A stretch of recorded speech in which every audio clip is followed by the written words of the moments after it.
The all-new M1 iMac has it all. Unbelievable performance, terrific display, complete redesign, and colors. So many colors. But could you do with more? No, not more colors, but more RAM, more storage, more cores, more redesign, even a bigger display. Well, I'm here to help you decide whether you should buy the new M1 hotness now, or wait for the potential M1X hotness that could be coming up next. Sponsored by Brilliant. I'm doing this for every Apple product, so hit that subscribe button and bell so you'll know how to best save and spend your hard-earned cash in 2021. The new M1 iMac has an all-new design, basically a giant iPad Pro design. It's thin, it's flat, and yes, it still has the chin, just no Apple logo on it anymore. And that's basically where the entire computer board and speaker system now lives. It also comes in white, red, orange, yellow, green, blue, and purple. Just not black. Not even on the bezels. Those are now off-white. The M1X iMac Pro could follow the exact same design, even though many people are hoping for just no chin. But we'll see. Also for black, or at least space gray with black bezels, because Apple seems to keep colors just constrained to consumers. So if you want those bright colors and don't care a whit about white bezels, go with the M1 Mac right now. If you don't care about colors and are hoping beyond hope for an even more Pro Display XDR style design, then go ahead and wait on a theoretical M1X iMac Pro sometime later this year. The M1 iMac has a bigger 24-inch 4.5K Retina high-density P2 wide gamut LCD display, and it's legit one of the best all-in-one displays in the business. It's better than most displays, period. But a lot of pros are yearning for something even bigger and better, a 32-inch 6K mini LED display, like what the new iPad Pro has, just on Hulk serum. It uses local dimming zones for deeper blacks, brighter whites, much higher contrast, and closer to full-on high dynamic range, HDR. So if 24 inches is more than enough for you and your workspace, then go ahead and grab the M1 iMac anytime. But if you need or simply want more, again, potentially Pro Display XDR size more, then you'll need to wait and see what Apple does with the higher end iMacs. The M1 iMac is Apple's first generation silicon, based on the same IP and architecture as the A14 Bionic. It's an ultra low power system on a chip, but it's got just about the best single core performance in the business, especially with the active cooling system that lets it run full out for as long as you probably need.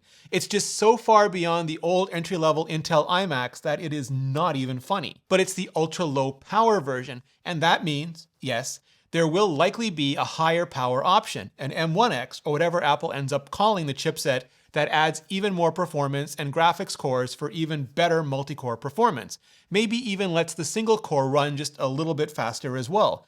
How many more cores remains an open question, but rumors are pointing to anywhere from 12 to 16, so 1.5 to double. Either of which is really going to shake things up when it comes to multi-core. So if industry-leading single-core speed for days is enough for you, the M1 iMac will certainly be enough for you. But if you're hoping for something that's even more massively multi-core, you'll want to wait for whatever it is the higher-end M1X chipset brings. One of the best parts of the M1 iMac is the unified memory. A big old pool of 8GB or 16GB slapped right on the package and shared between the CPU, GPU, and neural engine, combined with everything from memory compression to ultra-fast swap. I mean, 8GB is still absolutely 8GB, but it's the very best 8GB it can be. Same for 16GB, especially when it comes to graphics, because embedded graphics have usually been far more RAM constrained and bottlenecked. But those are the only options for the entry-level iMac. A theoretical M1X iMac Pro though, well, we're all just hoping it'll go to 32GB or 64GB to match what the old Intel's offered. Same with the storage capacity. Instead of being capped at 2TB, the hope is that'll also mirror the old Intel models and go all the way to 4TB or 8TB, which just, yes please. So if you don't think you'll need more than 16GB and 2TB for your iMac, go ahead and get the M1 iMac now. But if you really want more, especially if you want much more, you'll want to wait on an M1X iMac Pro. One of the biggest compromises on the current M1 iMac is ports. The entry-level model has just two USB 4 ports, which combine USB-C and Thunderbolt 3. You can step that up to 2 USB 4 ports and 2 USB-C ports, which means the second two don't have Thunderbolt 3. But that's it. That's all. The hope is that a theoretical M1X iMac Pro would have more Pro-level ports, at least 4 full-on USB 4 ports with Thunderbolt fully operational, maybe more. So if 2 USB 4 with the option for 2 more USB-C are all the ports you need, or you're just happy to live that hub life, then go ahead and get the M1 iMac now.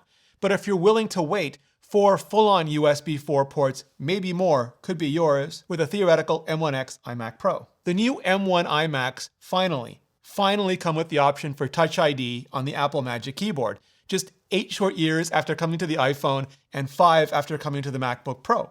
I am not salty about this at all.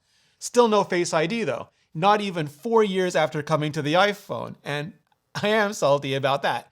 Now, maybe a theoretical M1X iMac Pro sticks with Touch ID, but if there is any hope at all for Face ID on a Mac and soon, that just might be our next best shot. So if the option for Touch ID is more than biometric enough for you, or you happen to prefer it, go ahead and get the M1 iMac. But if you do prefer Face ID and are willing to wait and see if the M1X iMac Pro will be able to see, then go ahead and wait. The new base model M1 24-inch iMac starts at $1299, which is clearly targeted at the consumer market. The holdover Intel 27-inch iMac starts at $1799, which is more prosumer, but quickly escalates to full-on pro-level pricing for that extra performance.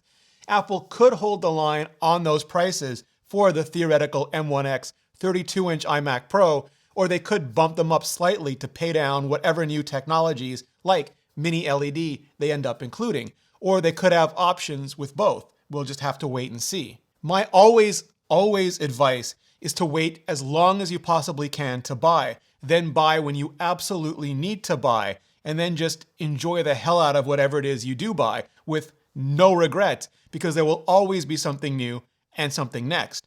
So if money matters and you want an entry-level iMac, you'll want the M1 available now.